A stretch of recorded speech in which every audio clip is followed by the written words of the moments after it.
All right, welcome back to the channel. It's your boy Fanon, and in this video, we're going to talk about Eddie Hearn slamming Errol Spence Jr. and calling him a duck for what's going on with Terence Crawford. Let's talk about the hypocrisy in this video.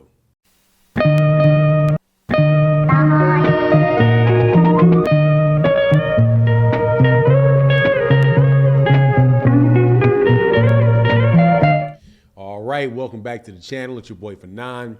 We're going to talk about the welterweight division and something that the CEO or the president, don't recall what his title is, Eddie Hearn of Matchroom Boxing had to say about Terence Crawford and Errol Spence Jr.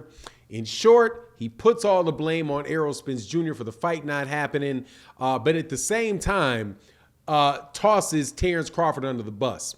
Before I do that, though, let's make sure if you're not subscribed to the channel, please subscribe and then hit the bell icon and select all notifications so that you can get notified of when we release more videos. There are a lot of people that complain about not getting the notifications to the videos that we make and the live streams that we do every morning at 8 a.m. If you hit all notifications, you're going to get all the notifications. If you don't, you won't. You'll get them occasionally. So make sure you do that. Also hit the like button on and hopefully watch the video all the way to the end. Hit the like button and there we go. So all right, man. Eddie Hearn, man.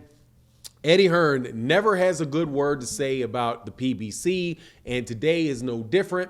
He was being asked about Terence Crawford and whether or not he was interested in Terence Crawford to sign him, because Terence Crawford is a promotional free agent, one of the best, if not the best guy at 147 pounds. Personally, I got Errol being the top guy, but Terence Crawford, in my opinion, is pound for pound best in the world. Do not get any better than him. For the reason I get, and I say this all the time, it's no hate on Terence Crawford. The reason why I pick Errol Spence Jr. in that fight is a matchup, is a style matchup issue, not a total skills type of issue. But in answering the question, first he says, we don't have anything for Terence Crawford over at Matchroom. We're in the same situation that Bob Arum is in. We don't know what we can do with him. We don't really have any top welterweights or any big fights that are going to really increase his legacy or get him the money that he wants to make in a fight. So sorry, we can't do anything about that for Terence Crawford. So, you know, we've had discussions with him, but we're not really, but he sounds all kind of different ways like he's not interested in moving forward with Terence Crawford. But then he proceeds to say that Errol Spence Jr., he says, well, he should go over to PBC, but, you know, at the same time, Errol Spence Jr. doesn't want to fight him. Now, it amazes me because the reason that Eddie Hearn gives, he says, you know, they're over there arguing about purse splits and things like that. You know, nobody over here cares about purse splits and, you know, whether it's going to be 50-50 or 60-40. You know, great fights, if it's a great fight, you make the fight. That's what we do here. But those guys over there, they're way too concerned with the splits and how much money somebody is making in their fight, right? So the first thing that I think to myself is, number one, what happened to Deontay Wilder, Anthony Joshua, and all of that conversation about how Deontay Wilder didn't even deserve a percentage at all with Anthony Joshua, let alone a 60-40 purse split. What Errol Spence Jr. is what has come out of Errol Spence Jr.'s mouth about 60-40 is what Deontay Wilder asked for Anthony Joshua, and Eddie Hearn and Anthony Joshua acted like he was crazy. He hadn't done enough in his career to deserve 40%, and that's the reason that the fight between Anthony Joshua and Deontay Wilder for undisputed did not take place. So can you be any more hypocritical? Those are literally the two same circumstances. In one case, with Terence Crawford and Errol Spence being for a fight that, if it's after the Ugas fight, would be an undisputed championship. You have one guy, Errol Spence Jr., who's a proven pay-per-view commodity, and Terence Crawford, who is not a proven pay-per-view commodity. It's the same situation as Anthony Joshua, who was a proven pay-per-view commodity, and and Deontay Wilder, who is not a proven pay-per-view commodity.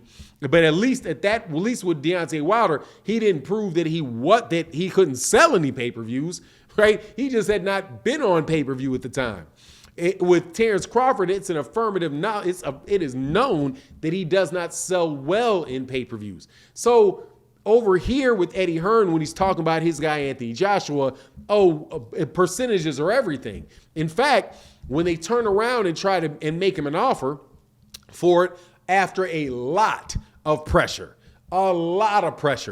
he offers him a flat fee of like $12.5 million on a fight that, if it was over in the United States of America, would have been at least as big as the Tyson Fury Deontay Wilder fight, which got Deontay Wilder no less than $30 million once and $25 million for the second one. I think the first one, he might have earned $20 million in the first one.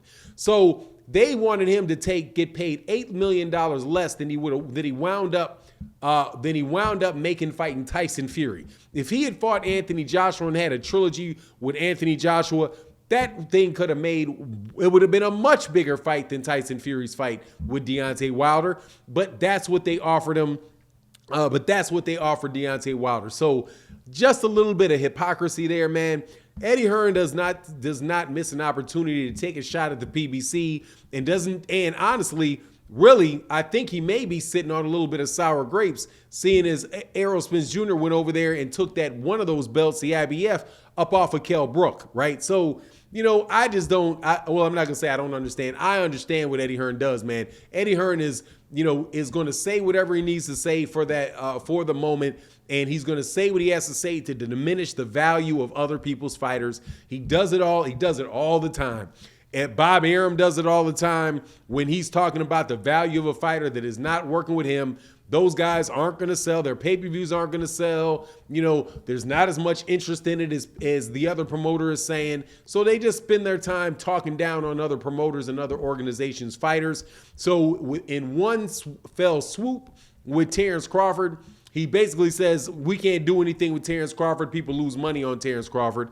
But Terence Crawford should go sign with the PBC. But Errol won't fight him because he cares too much about the money. And when the money really doesn't matter.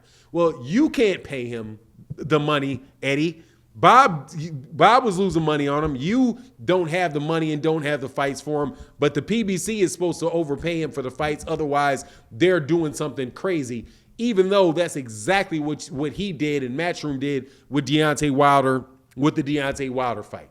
You just can't, I'm trying to tell you, man, you cannot write this stuff. You can't make this stuff up. And all these promoters, well, not all of them, two of those promoters do that to each other, do that on a consistent basis. Bob Arum does that on a consistent basis, and Eddie Hearn does that on a consistent basis. And to me, it's just silly, man. Terence Crawford should sign with the PBC, take a couple fights, and make the Errol Spence Jr. fight. Errol Spence himself don't have any problem, probably does not have any problem whatsoever at fighting Terence Crawford for undisputed title in the world. That would be a great fight for him, an opportunity for him to become a legendary fighter, and I doubt very much that he ain't interested in doing that. But anyway, that's my take on the matter. You let me know what you think in the comment section, and with that, I'm out. Peace.